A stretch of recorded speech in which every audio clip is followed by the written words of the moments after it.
આજની તારીખ 9/12/2025 વાર મંગળવાર।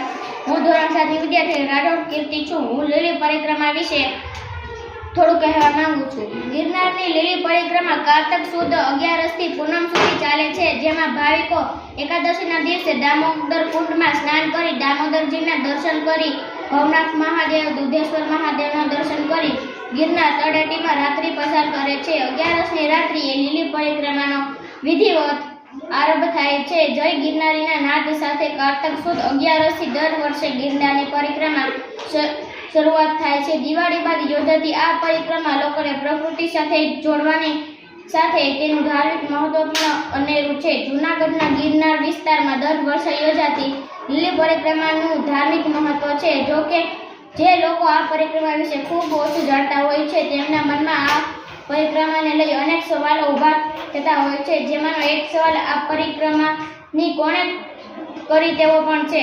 લીલી પરિક્રમા કરીને 33 કરોડ દેવતાના આશીર્વાદ મેળવ્યાનો અનુભવ કરે છે। આ પરિક્રમામાં ઘણા બધા લોકો જોડાય છે, તેમાં 36 કિલોમીટર ચાલવાનું હોય છે અને આ પરિક્રમા 5 દિવસની હોય છે।